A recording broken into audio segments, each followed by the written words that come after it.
Welcome, everyone, to the latest edition of Hammer Time, the only home in the entire world dedicated to our Pittsburgh Maulers. Happy holidays, especially a happy holiday, happy Thanksgiving to my buddy Alex. How are you, man? I'm doing great, man. Good to see you. Happy Yeah, thanks. Hopefully you had a great Thanksgiving as well, my friend. I did, man. I was in I wore the shirt on purpose because that's what color the water was at Love it. Turks and Caicos, so it Love was it. good. It was good. But it's the holiday season, so we got to get ready gift giving. Oh yeah, I'm ready. You ready for gift giving? Absolutely, I'm ready for gift giving. Maulers wish list, right? I'm We all don't. We about don't. it. We don't. We'll talk about this first. We don't know what's going to happen with the merger, all that kind of stuff. Yeah. So this wish list kind of combines everything in the entire spring football world that has to do with the Pittsburgh Maulers, right? Absolutely. Yeah, with the wish list too. I mean, we could have I had the sneak peek of the wish list, and of course I contributed to the wish list, but Yeah. we kept it really clean, I think. We didn't put things in the wish list like we wish that we want the USFL kickoff. We wish that we want Yeah. Yeah, we a can go down a rabbit USFL. hole there when you're comparing the two leagues. We certainly could have. I think that's pretty much been beaten to death. But we'll say one thing about the merger. First of all, a lot of predictions about the pre-Thanksgiving announcement, which did make sense. I think we're getting close. We have to be getting close because it'll be before you know it, it'll be March and April pretty soon. So announcements got to be coming pretty soon. But it's just kind of funny looking at some of the Twitter posts again and going back through and looking at all these, bold predictions of when the big announcement was going to come. And here we sit. Yeah. Well, I told you a few times. I think it's coming. I think it's coming, and we haven't heard anything. So Yeah. I'm out of the prediction business. So. Yeah, me too. But first, here's a quick sneak peek of a wish list.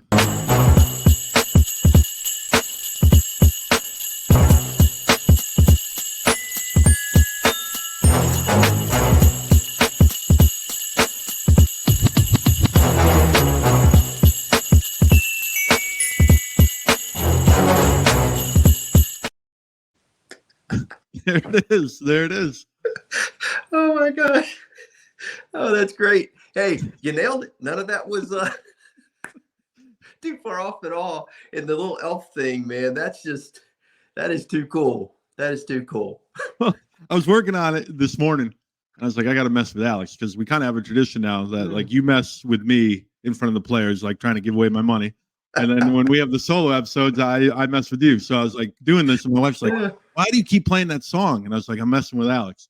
And I finally showed it, and that was my morning work. So You did very, very well. You know what?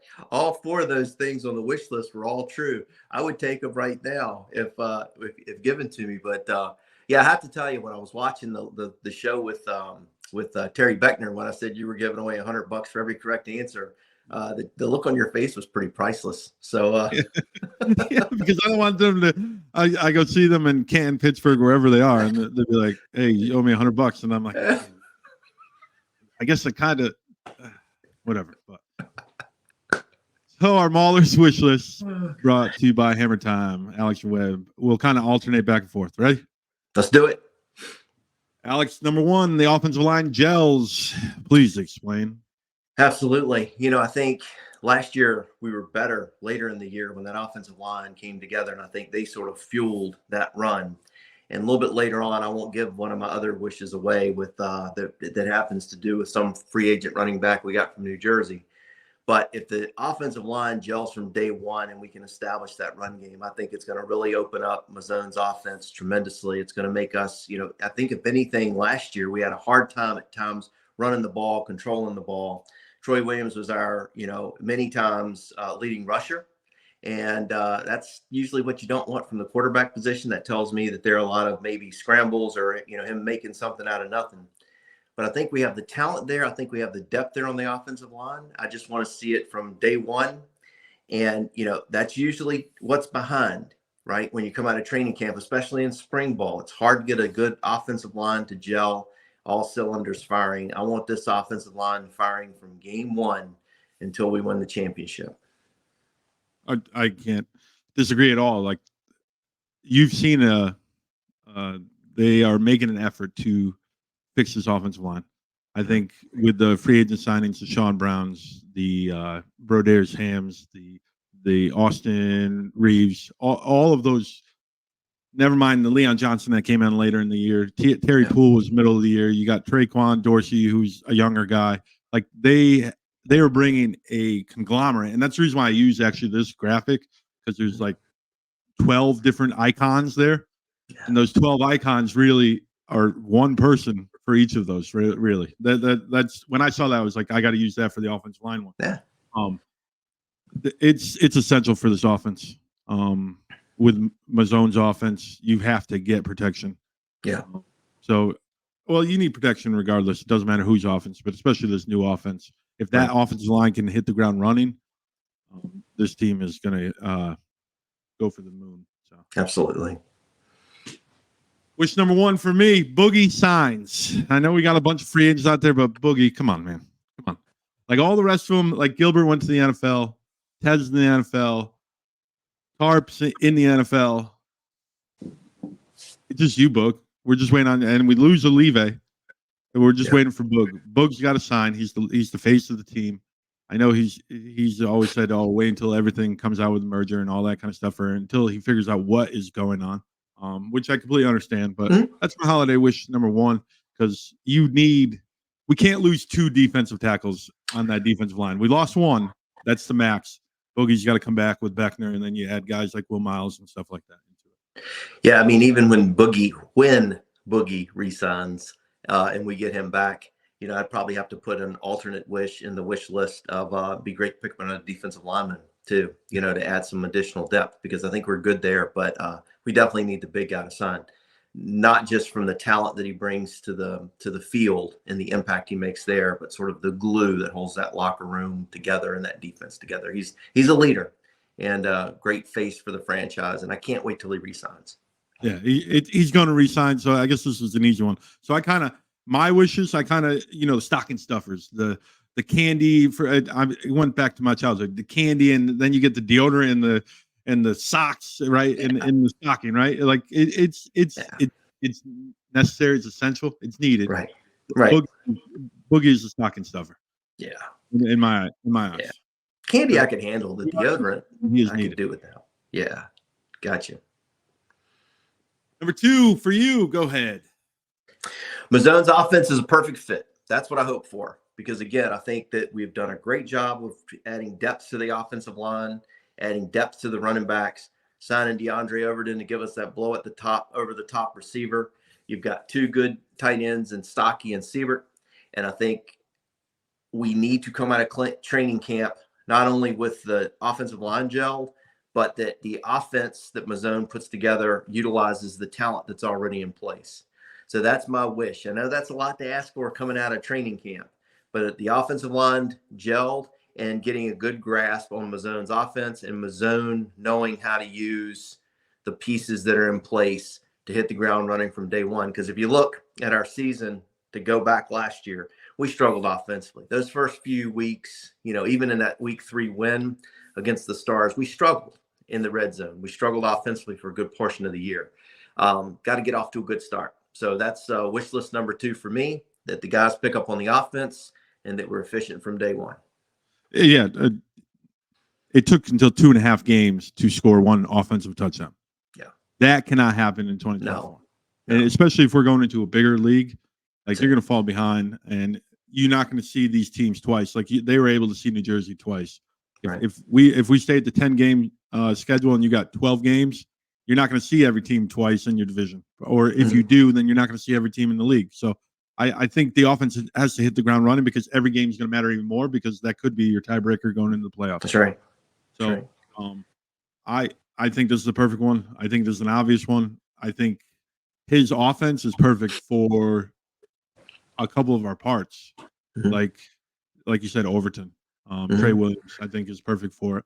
I think Troy Williams is perfect for this offense. I think his mobility and him being able to handle the quick offense and all that, I think it's perfect for him. So I'm excited. Henny, Simmons, like we go down the list, we do it every episode.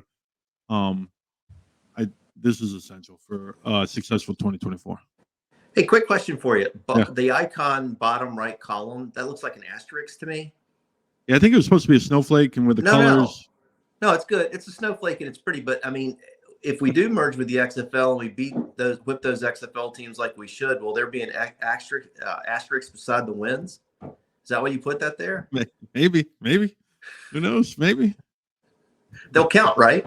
Yeah, they should still count. Maybe they're half a win. Maybe when they're half a win.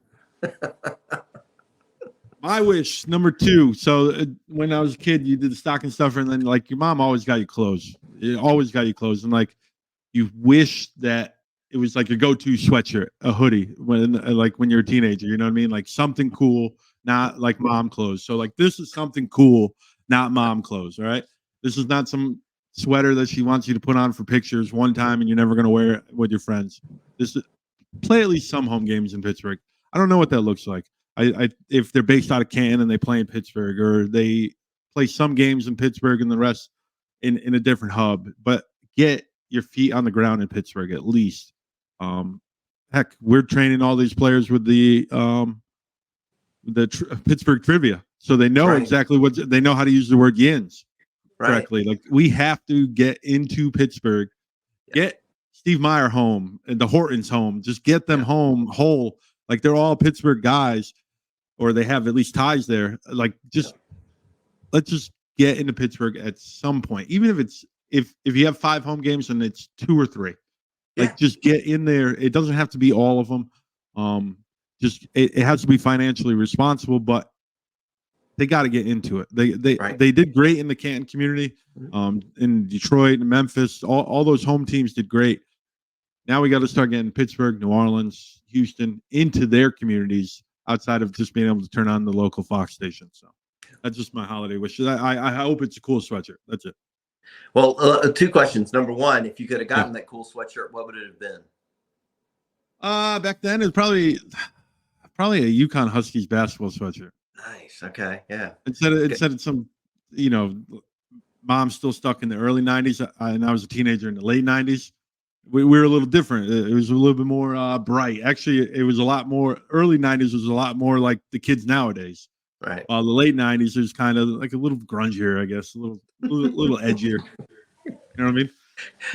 I love your wish, though. I think it'd be great. Even if they played a single game in Pittsburgh, I think that'd be fantastic. And, if you go back to the 84 Maulers, they drew pretty well, even outside of the, everybody knows the Cliff Stout game, the opener for the Maulers, sold out Three Rivers Stadium, guys, if you're listening, and packed it against Birmingham. But, there were some crowds, too, of like 18 and 20,000. But, I mean, if you go back and look at that season, Pittsburgh played in some of the crappiest weather known to man. I mean, even if you go back and look at some of these USFL games, I mean, they played in the rain. It seemed like every home game, there was a torrential downpour, there was rain, they were still drawing 18, 20,000 fans.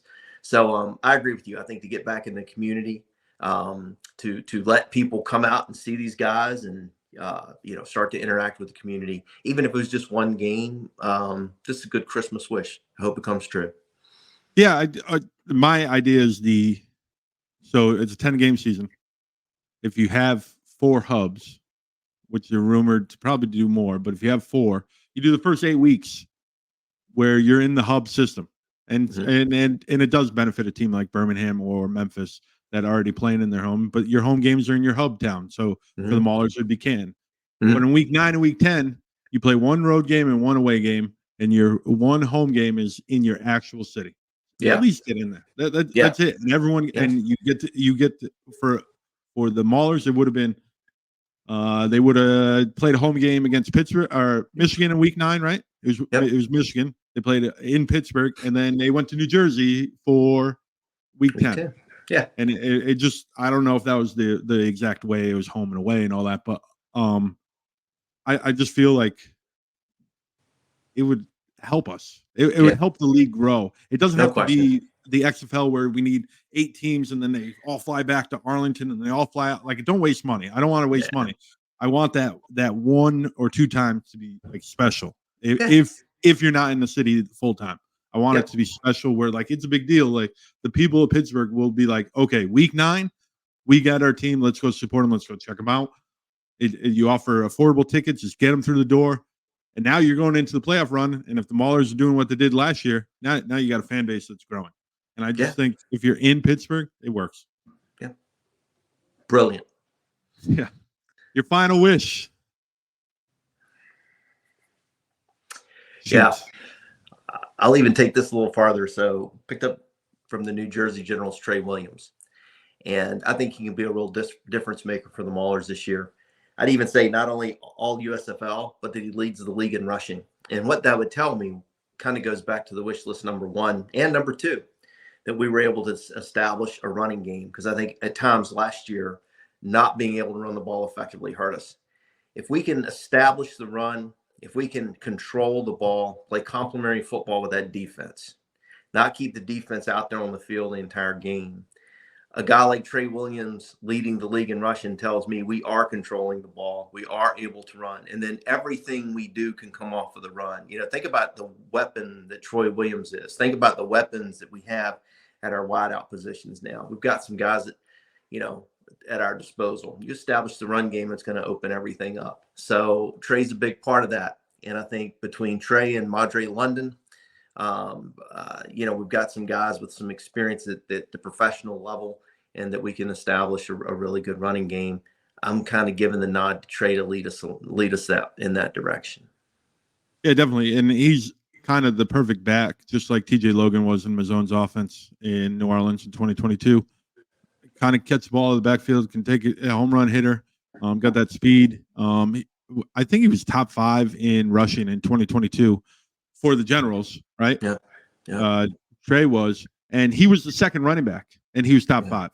Right. So he's able to produce. He was behind Vito, and he was just as effective. So I think him being all USFL is definitely possible because the offense fits him, and he's got a proven track record. So this is a great wish. This is when you're a kid, about 8 years old. Well, at least for me, I don't know. Power Wheels, right? Or 7 years old, whatever I was. And I wanted the Jeep Power Wheels, and I wanted to be able to. I was hoping that big box at the end, and it never came out for me. My parents, because we had 4 kids, there was no way 4 Power Wheels are coming. Trey Williams, this is one of those wish lists, like the big wish. I'd go with that. This is like the equivalent of a Pittsburgh Maulers Lucky Strike hat. There you go. There you go. My final wish: the January 2024 surprises are bigger than the 2022 surprises. Now, if everyone remembers, in 2023, a guy named Reuben Foster signed on the dotted line, like the beginning of January. Bailey Gaither, who just came back from a couple stints in the NFL, signed on the dotted line. Boogie came right around this time, like the end of December. The January surprises, by my count, there's 8. Well, by Fox Sports counts, there's 8 extra roster spots right now. If we go by 58, we have 50. You've got Gilbert, Tornin, Boogie, Tez, and Tarp that are still out there technically that played on the team. So even if you have all 5 of those guys signed, you still have 3 left. Right. You have 3 spots.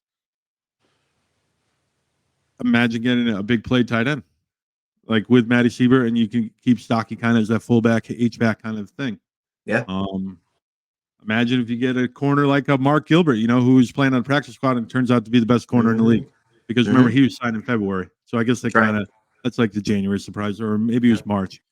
What if you sign a safety to replace Tarp because he's still in the NFL? What if Tarp comes back? What if Tez comes back? I just hope January surprises. Whatever they use that final 8, if the number is 58, obviously the XFL could go anywhere with the merger. But if it stays at 58, what do those 8 spots look like? I say Boogie's 1, so now you're 51. Does Tez come back? I don't know. Does Bryce come back? Tornin? I don't know. Tarp's still in the NFL. He's going to stay there as long as he possibly can. Right. Gilbert. Gilbert, spent the summer in Miami. Yep. Does he come back to keep getting better film? Does he get a futures deal? Do you wait for someone in the practice squad in January that all of a sudden you're like, whoa, why is this guy like a Malik Ham, one of the draft picks, who is on the Ravens practice squad all year and hasn't skipped a beat there, or an Isaiah Land who's on the Colts practice squad, one of your draft picks. The guys that stuck around in being in the NFL for an entire year. Do you go get one of those guys? I just want January to be huge. I know October was busy. November always seems like it's a sleepy time. December, everyone knows the month is crowded with personal things. So we're just going to figure out about the merger, and then that January surprise. I don't know who it could be. I have no idea. But I just hope it's bigger than last year. See what Dennis Polian has up his sleeve. You never know. New GM. We'll have? see. Without a doubt, because in reality, the Maulers have had 3 different GMs in 3 years. Yeah. Chris Watt the first year, then Lonnie obviously last year, and now Dennis Polian. And every year the free agency gets bigger and bigger. You know, when the Maulers are and the draft, they had a lot of small name guys. You know, you watch a lot of Mountain West, I know you do, but and Sunbelt and all that kind of stuff. They drafted a lot of those guys, and then last year's they started out with like the D2, the Kirks, and all that, so David Gray, and then they progressed to Reuben and Bailey Gaither and guys that have been in the NFL. Sure. And then this offseason, they go steal, Sean Brown. They go get Overton. I'm excited because they keep taking a step above and above and above. So to top last year's January, how are you going to top last year's January? Just beating, you got to get something bigger than Reuben Foster. Just saying. That's tough. If GM Polian, the Hortons, anyone watching this, to beat last year, you have to get someone bigger than Reuben Foster. There's the challenge, guys, right there. Yeah. Well, they already got Dorian O'Daniel. You know how I feel about Dorian O'Daniel. I think he's perfect fit for this team. We talked to him. He seems like it. So they just got to keep building this culture, and there's the magic word. And I just hope January surprise is going to be huge. So we will see. I'm excited. We did another one. We did another one. I remember like one of your first episodes, you wanted to track like pregnancy rates in the city of Pittsburgh. Yeah, I haven't really. Which is crazy. You know what's crazy? We're about midterm now. Yeah. Okay. You've been doing this for a while now. So I was actually counting the months. I was like, man, he's on month number 5 now. So 5 months. Wow. Is my probation period over? Am I? Yeah, it's just about. You got actually, to tell you the truth, I think 3 more episodes and you've been on half the episodes. So you can't say you're like just honored to be here anymore. You're like part of the culture now. You're part of the culture. Yeah, I'm right in the middle of it. But yeah, I mean, I would even say like holidays, Christmas coming up, all that stuff. And sometimes the greatest gift you can give somebody is just the time of yourself and then like sharing with them something special. So, we're getting more and more viewers each week. We get more and more comments each week. And guys, I'll tell you, I mean, it's foolproof, right? Might be more than you can handle, but I would just set aside some time, Wednesdays, 5:00 Eastern. You guys on the West Coast, put in some PTO, maybe even take a half a day or whatever. Go pick up that special someone and have them. Hey, only place in the world you can get year-round Mauler coverage, right? And just and see what happens, right? Just and like I said, don't overdo it. Don't talk during the show. Just kind of hang out. Just take it in. Let her take it all in. Trust me. I'm gonna go on record here. I think this is the only show in the spring football community that is dedicated to one team year round. That's exactly right. I struggled to find one that's as weekly. Well, obviously we're weekly, but I struggled to find people that are, to compare, because you want to go out there and compare to improve. And I search YouTube high and low. And if anyone wants to put a link below, they think they found a show that's better than Hammer Time, that's dedicated to alternative football, spring football, whatever you want to call it. Please share the link, because I would love to watch it, because I find it interesting. Anytime even the USFL podcast guys, anytime they come out with an episode, I try to watch it. I try to appreciate the competition. Mm-hmm.